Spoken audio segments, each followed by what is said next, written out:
Coucou, c'est Créador, bienvenue pour cette nouvelle vidéo. Aujourd'hui, je vous propose l'altération d'un jeu de cartes. Alors l'altération, c'est tout simplement la décoration. Donc j'avais envie d'un petit projet simple et rapide. J'avais pas trop envie de commencer à faire des mesures, à découper dans tel papier, tel papier. J'avais envie d'utiliser une base qui est déjà toute prête. Et je me suis dit, bah tiens, le jeu de cartes, c'est super pour cette idée. Donc, c'est un jeu de cartes qui vient de chez Action. Dans cette boîte, on a deux jeux de cartes qui comptent 56 cartes. Donc, il y a un jeu que j'ai donné aux enfants, parce qu'à la base, c'est eux qui voulaient des cartes. Et j'ai gardé donc un jeu de cartes pour ce petit challenge personnel, je vais dire. Alors, pour la décoration de ces cartes, je ne vais me donner qu'une seule consigne. Alors, la consigne, c'est que une fois que j'ai terminé la décoration de ma carte, on puisse toujours voir que la base que j'ai utilisée, c'est une carte à jouer. Ce sera la seule consigne que je vais respecter pour la décoration de ce jeu de cartes. Pour le fun, je vais choisir la carte numéro 3, mais vous pouvez très bien travailler n'importe quelle carte. Pour mon fond de carte, je vais prendre une feuille que j'ai teintée au café. Je vais prendre la dimension exacte de ma carte à jouer. Ensuite, je vais venir enlever les bords pour qu'on puisse voir le 3 de trèfle. Mes cartes à jouer sont lisses et brillantes, donc je vais prendre un fin papier à poncer et je vais venir poncer la surface où je vais coller mon papier pour créer une meilleure adhérence. Si vous n'avez pas ce papier, vous pouvez utiliser une lime à ongles. Ensuite, je vais utiliser de la colle en bâton et je vais venir tout simplement y coller mon papier. Une fois que mon papier est collé, avec une paire de ciseaux, je vais venir découper le papier qui dépasse de ma carte et je vais venir aussi arrondir les bords. Je vais utiliser cette planche de tampon transparent qui vient de chez Action. Pour ancrer, je vais utiliser l'encre Stézone, mais vous pouvez utiliser l'encre que vous avez sous la main. Je vais venir imprimer mon papillon, plus ou moins à la moitié de la carte. Ensuite, je la retourne et je viens imprimer un deuxième papillon, comme si c'était un effet miroir. Avec une lingette pour bébé, je vais venir effacer une partie du papillon que je suis venu imprimer sur ma carte.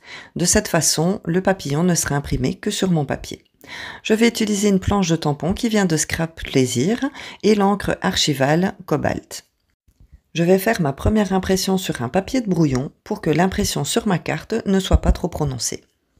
Je vais ensuite mettre une couche de gesso transparent sur toute la surface de mon papier. Ceci va imperméabiliser mon fond de carte pour l'étape de colorisation, mais va aussi me permettre de garder visibles mes papillons. Ensuite, je vais venir sécher avec un heat gun que vous pouvez remplacer par un sèche-cheveux. Je vais utiliser un gabarit en plastique pour tracer mes cercles, mais vous pouvez le remplacer par des bouchons de différentes tailles. Pour marquer mes cercles, j'utilise le Schalk marqueur blanc qui vient de chez Action. Je vais utiliser la pochette de crayon de couleur qui vient de chez Action que vous trouverez au rayon maquillage. Je vais coloriser mes bulles avec le crayon blanc. Je vais tout simplement mettre un trait de crayon et venir l'estomper avec mon doigt. Ensuite, je vais passer au reflet des bulles. Je vais tout simplement mettre un trait de crayon de couleur sur le côté de la bulle que je viendrai estomper avec mon doigt. Je vais utiliser une gomme pour gommer la couleur que j'ai trop estompée avec mon doigt qui est sortie de la bulle. Pour éclaircir ma couleur, je vais venir repasser un petit trait de crayon blanc que je vais estomper avec mon doigt. Je vais utiliser ces planches de sentiments qui viennent du kit d'un globe à décorer de chez Action. Ce sont des planches de sentiments die cut. Ça veut dire que ces sentiments sont déjà pré-découpés, donc vous n'avez pas besoin de ciseaux pour les enlever de la planche. Avec une colle en bâton, je vais coller mon sentiment au milieu de ma carte. Finalement, je vais décoller le sentiment que je viens de coller. J'ai envie de lui donner un petit effet 3D. Je vais donc le coller avec des petits carrés de mousse 3D. Et comme précédemment, je vais coller ce sentiment au milieu de ma carte, au centre de mes deux papillons. Je vais utiliser l'encre Distress Ink de couleur Walnut Stain. Avec une petite brosse, je vais venir ancrer uniquement le papier que j'ai collé sur ma carte. Finalement, je trouve que cette couleur est un petit peu trop claire, donc je vais changer. J'utiliserai toujours la Distress Ink, mais de couleur Vintage Photo. Et je viendrai donc réancrer sur la première couleur, toujours avec ma brosse, sur mon papier. Le fait d'avoir ancré le tour de ma carte a un petit peu changé la couleur de mes bulles. Donc pour les raviver, je vais venir remettre un petit peu donc de crayon blanc, toujours les crayons à maquillage de chez Action, et je viendrai également refaire le reflet de mes bulles. Pour l'ancrage du tour de ma carte, je vous ai dit que j'avais d'abord utilisé le Vintage Photo, donc c'est la Distress Ink ici, et ensuite la Walnut Stain. Et bien en fait c'est le contraire. J'ai d'abord utilisé celle-ci, qui me paraissait beaucoup plus foncée au départ, et en fait le rendu sur la carte était beaucoup plus clair. Donc j'ai d'abord utilisé la Walnut Stain, et ensuite, eh bien, finalement, j'ai repassé par-dessus avec la Vintage Photo. Voilà pour la décoration de ma troisième carte à jouer. Alors, comme je vous ai dit en début de vidéo, j'ai choisi la carte numéro 3, mais vous pouvez très bien utiliser n'importe quelle carte, pardon. Je ne vais pas suivre forcément. Alors, donc, comme je vous ai expliqué déjà dans les 2 premières vidéos, ce sont des cartes qui sont plastifiées. Donc, vous voyez, elles sont un petit peu brillantes. Donc, faut vraiment leur donner un petit peu plus d'adhérence. Sinon, quand on vient coller quelque chose, ben du coup, ça glisse ou alors ça se décolle. Donc, c'est pour ça que j'utilise un fin papier de verre pour venir créer de l'adhérence. Alors, pour celle-ci, je n'ai pas passé le papier de verre sur les côtés en sachant très bien que je n'allais pas coller mon papier.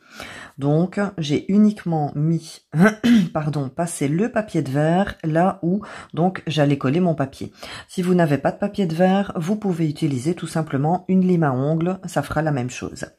Alors, j'ai utilisé un papier que j'ai teinté, je sais plus si c'est du thé ou du café, mais pardon.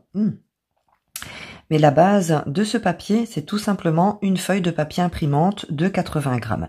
Maintenant, vous pouvez très bien utiliser un autre papier, pourquoi pas un papier qui est déjà imprimé. Ensuite, j'ai mis une couche de gesso transparent. Alors, c'est vrai que pour cette technique-ci, là où je suis venue mettre les bulles, ce n'était pas, une colorisation avec beaucoup d'eau. Donc, aquarelle, peinture acrylique. Donc, si vous n'en avez pas, donc si vous n'avez pas de gesso transparent, vous pouvez très bien ne pas le mettre. Maintenant, le gesso transparent crée une couche donc sur mon papier qui fait que quand je vais venir coloriser avec mon crayon, donc ici j'ai utilisé des crayons à maquillage, mais voilà, c'est en remplacement des pastels. Donc si vous avez des pastels, vous pouvez les utiliser. Donc ici, j'ai utilisé le crayon à maquillage, ce qui fait que comme mon gesso transparent a mis une couche de protection sur mon papier, eh bien mon papier ne va pas absorber le crayon. Et donc du coup, eh bien mes couleurs seront un petit peu plus lumineuses, je vais dire. Que si vous ne mettez pas de couche de gesso transparent, eh bien vos couleurs seront un peu plus ternes. Mais vous pouvez très bien ne pas mettre de gesso transparent si vous n'en avez pas. Comme ça, vous savez que vous aurez une petite différence de couleur. Maintenant, c'est sûr que si vous utilisez par exemple de l'aquarelle où il faut beaucoup d'eau, bien il faut protéger votre papier, sinon votre papier va se percer. Donc voilà pour cette explication. Donc je vous ai dit, j'ai utilisé les crayons à maquillage de chez Action, ça m'arrive très souvent de les utiliser et franchement j'aime beaucoup le rendu. Ensuite j'ai mis un petit sentiment, donc ce sont des planches de sentiments die cut que j'ai récupéré donc d'un kit à Action. À un moment donné ils vendaient des petits globes comme ça et j'avais déjà fait aussi une pomme, une petite fée pour décorer ces globes. Et donc du coup comme je ne me sers pas de ce qu'il y a à l'intérieur du kit, je me suis dit tiens, je vais l'utiliser pour ma carte. Vous pouvez aussi également, pourquoi pas, écrire votre sentiment à la main ou alors l'imprimer sur un papier que vous viendrez découper et venir coller. Alors pour lui donner un petit peu de volume, je sais pas si vous voyez, voilà, j'ai collé des petits carrés de mousse.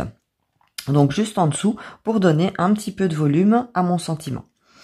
Et voilà donc pour cette carte. Alors j'y ai mis des papillons, maintenant vous pouvez très bien y mettre des fleurs ou même autre chose. En tout cas, faites selon vos goûts. Voilà donc pour la décoration de ma troisième carte. Merci beaucoup de m'avoir suivi jusqu'ici. N'oubliez pas le petit pouce pour m'encourager. Abonnez-vous si ce n'est pas déjà fait et je vous retrouve très bientôt pour une prochaine vidéo. Surtout, prenez bien soin de vous. Bisous!